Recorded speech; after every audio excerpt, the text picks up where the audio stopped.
Here now is Solutionaries. Welcome to Solutionaries, where we talk to creative problem solvers in our communities who are making things better. Today, solutions for food insecurity, solutions to our most basic need.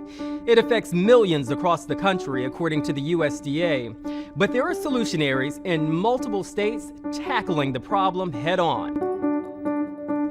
Just outside Orlando, our team found when schools are out, sometimes so are consistent meals. You think you're making a difference? Yes, I feel it every day. But a summer food service program is filling the gap. In Jacksonville, we're tackling food deserts. Meet a group ensuring healthy, fresh foods are available for those in need, while also giving a sense of purpose to many. In San Antonio, the battle against food swamps. Too much fast food, processed snacks, and other dietary pitfalls.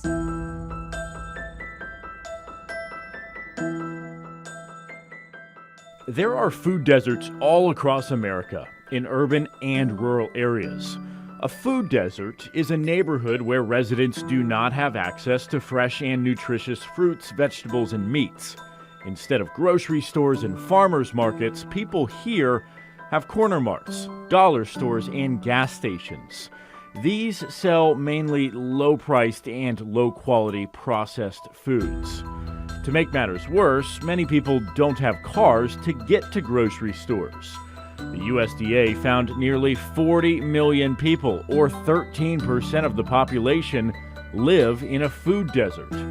We looked at 6 cities across the country. Houston has nearly 100 food deserts. San Antonio, 70. Detroit with nearly 45. Orlando and Jacksonville have 40. Roanoke has 10. In each of these places, as many as 15% of households don't have a car. A Johns Hopkins study found these areas have lower levels of education, lower income, higher rates of unemployment, and they are disproportionately black. Attracting grocery stores to these areas is difficult because they typically don't produce profits, as residents here have less money to spend.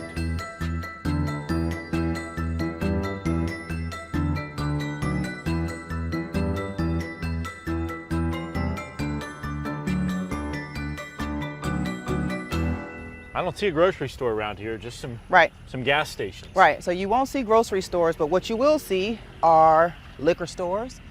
No shortage of those. No shortage of convenience stores. No shortage of Dollar Generals, Family Dollars, none of which support or sell fresh produce. It's called a food desert. It's an urban area where it's difficult to buy affordable or good quality fresh food, and it affects nearly 40 million Americans. People who are affluent have many choices, and people not so much. And so when you have a great income and a lot of automobiles, you can simply just get in your car and drive to Whole Foods or drive to Fresh Market or drive to Sprouts, but you don't have those options here. Many people don't. What are the problems with people who don't have access to that fresh food? Yeah, so people who don't have access to fresh food survive on processed foods, survive on sugar, survive on a lot of carbs. And that translates, that's long reaching. So it has consequences beyond that dinner table. It impacts children's ability to learn, children's ability to grow and thrive. Mika Hardison Carr hopes to be a part of the solution, even if her part is small. I am the owner of the Urban Bee, and I am also the beekeeper here at White Harvest Farms. Oh, and I run the community garden. Okay, so you wear many hats. Many.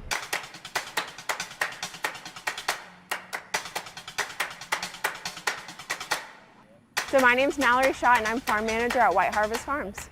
We are here to eradicate a food desert. We're here to increase access to fresh fruits and vegetables, teach people about growing their own, how to keep bees, how to grow vegetables, and how to live a healthier, more fulfilling life. This is full of vegetables and fresh flowers and fruits that have an impact directly on people's lives. People eat this food and, you know, it helps them. People can use food stamps or cash to buy the produce, or they can get it in exchange for helping out on the farm. The result? In the past year, the team has grown 4,677 pounds of fresh food. Volunteers visiting the farm 710 times. 196 people have attended free farming and cooking classes. 574 have used the farmers market. Why is gardening important to you?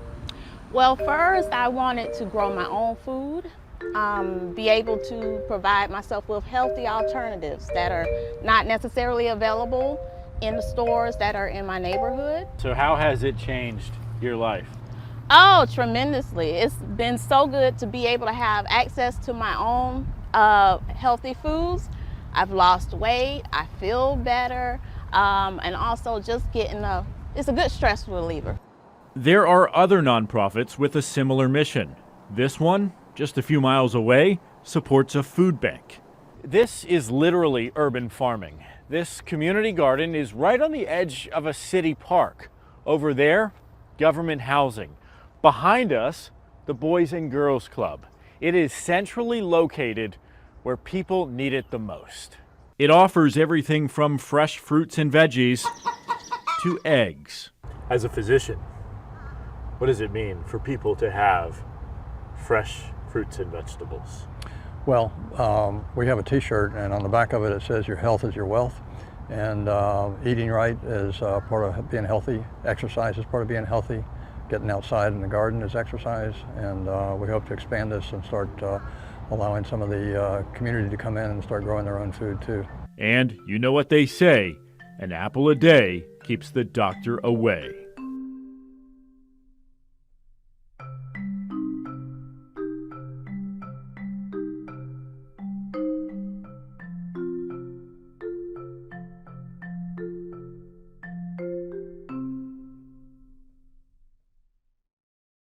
I just really wanted to welcome you guys to Midway School of the Arts. It's an incredible space where we welcome the community and hundreds of our summer school learners and make sure that nutritious and delicious meals are available to them every day. My name is Richard Miles. I'm the Assistant Director for Red Apple Dining at Seminole County Public Schools. So this is where some of the action happens. Michelle's actually preparing some of the pizzas today. That's one of the selections that our students have. We make our own pizzas here. We don't buy it frozen. Actually, that mozzarella was even shredded earlier today. So we do low-fat shredded mozzarella cheese. We do a very clean tomato sauce, vine-ripened tomatoes, olive oil. Those are some of our primary ingredients.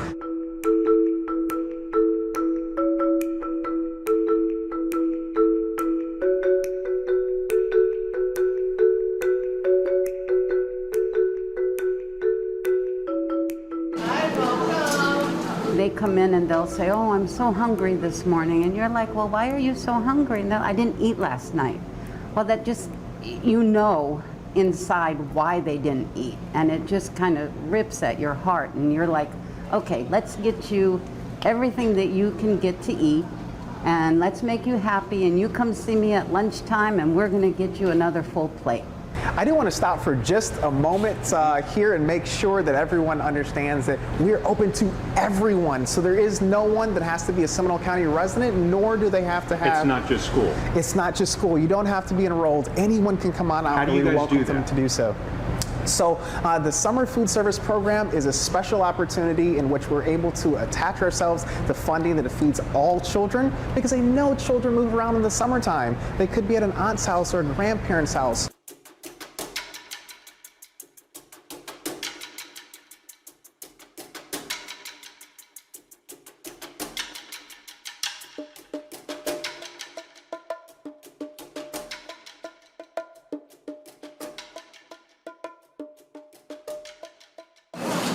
Are you concerned about some families who may just barely not qualify for the free and reduced lunch program and still may have some trouble making ends meet on the other side?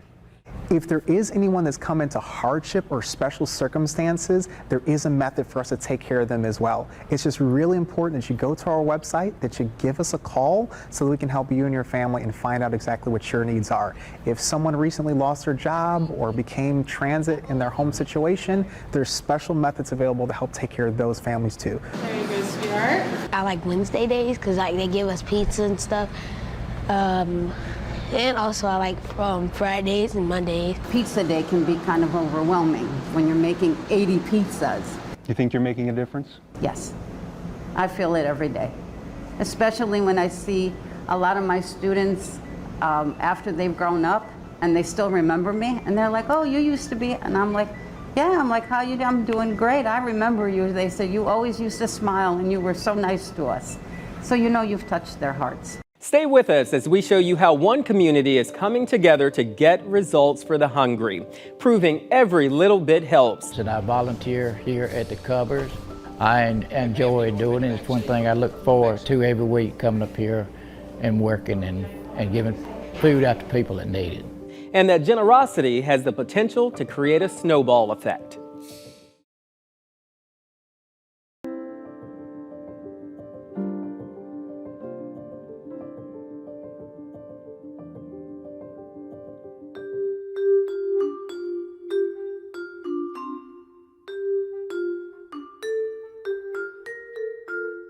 Food banks. You've probably seen a lot about them lately. But did you know the concept is more than 50 years old? So who started it? A guy by the name of John Van Hingel. He was known as the father of food banking after founding St. Mary's Food Bank, the world's first food bank, in 1967. Since then, food banks have sprouted up all over the world. Community refrigerators and other resources have become valuable to communities too. But we still have major food insecurity issues across the country. According to feedingamerica.org, there are about 1.3 million food insecure in the state of Michigan, about 800,000 in Virginia, more than 2.5 million in Florida, and 4 million plus in Texas.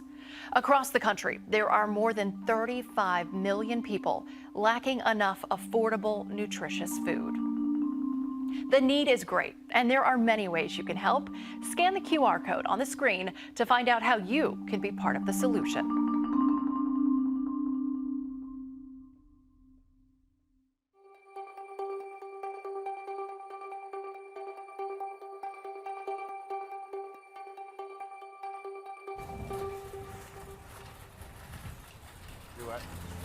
Well, we had a nice day for this, huh? Morning. For me personally, it's hard for one person to do something alone, but when you get with a group like Rocky Mount, Rotary. Is that it? 2 gallons. Okay, we got it? Yep. You can do so much more as a group. Thanks, guys. I'm Bill Jacobson. I'm a member of the Rocky Mount Rotary Club. Well, the Moo Crew really was a brainchild of our president, Joey Cornwell. And Joey was a dairy farmer, grew up as a dairy farmer, and there are a lot of dairy farmers that are in our Rotary Club. So he had this challenge through Rotary International, and we needed to come up with something we could do as a club in addition to the little free pantries, which is something we also do. So he decided that the Moo Crew would be created. Every week we have a little cup in the middle of our tables and we put dollars in there, and that helps pay for us to deliver milk every Tuesday, and that's the Moo Crew. Through today, we have delivered 388 gallons of milk.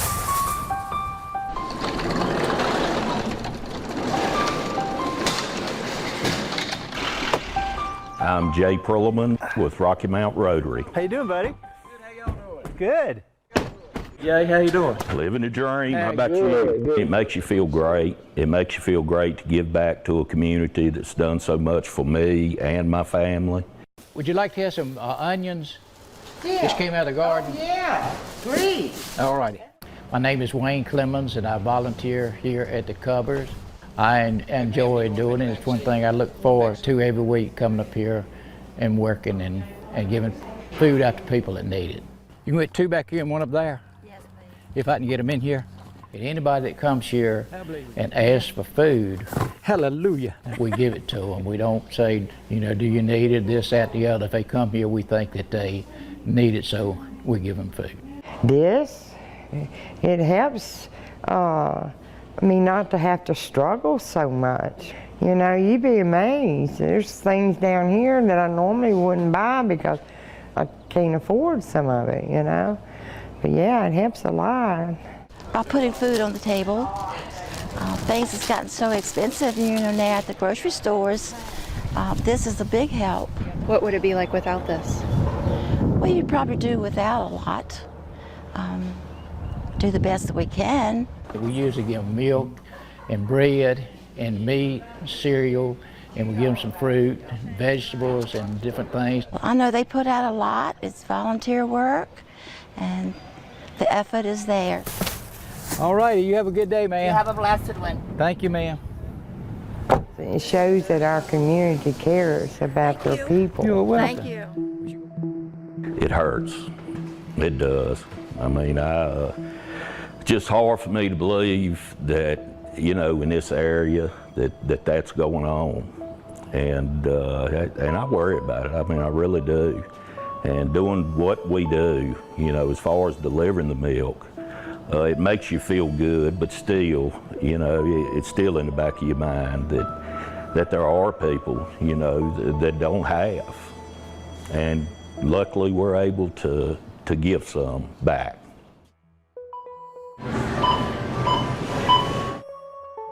All right, guys. Today I heard what you guys are doing. We appreciate it. We'd like to donate this today to you guys. All right. Thank with you the so much. $200 and $50 gift card for the donation for the community. Thank you so much. Thank you. No problem. Thank you for it. No problem. Appreciate it. Thank you. Today's paid for. Yeah. And then another $250. So what will that mean? That means we can continue doing more. That was great news. Very great news. Kroger, A1. I mean, oh my goodness. I have some great news for you. Good, good. This morning we went and picked up our milk. Good. And Fritz, the manager at Kroger, not only paid for the milk today, also is donating $250 to Rotary to keep the milk coming, and also donating $250 to you over here at his cupboard. Oh, well, that'd be great. We can use that money. We use it, buy some bread each week for the people. And we're about to run out of the bread money, so that will come in handy. We can use it for that. Good stuff. Well, that'll be great. That's good stuff. Very good, very good. And we appreciate all y'all doing and bringing the milk to us. And Oh, man. where we'll be able to, you know, help the people that come here. So It's our pleasure. that's what we're here for, to help people. God supplies the food, and we're here to give it out to the people that need it. Amen. Solutionaries is just getting started. This episode doesn't end here. You can see the rest of it on News 6 Plus. Just go to the app, select Solutionaries, and keep watching. While you're there, you'll see how food deserts and food swamps impact communities across our country. Sometimes people use a term called a food swamp. That's a geographical area that maybe the density of fast food or fried foods is high. And oftentimes a food swamp can be located in a food desert, which just means that that community has a higher probability of high rates of heart disease, high rates of diabetes, high rates of chronic tension. How people are coming together to create the change they want to see. The knowledge of how to turn those fresh produce items into a delicious meal is what the food bank does all the time through the mobile mercado and our different educational classes on site here at the food bank and out in the community. And reverse food trends that are impacting people's health. So what happens is when individuals go and meet with their doctor will say, okay, eat better. But oftentimes as physicians, we're not trained on how you need to eat better for your particular condition. So this way, we don't have to have all that nutrition expertise. We actually can refer you to a community educator that we link the person with. Again, it's all available right now for free on the News 6 Plus app. If you haven't downloaded it yet, just head to clickorlando.com where we have step-by-step directions to get started.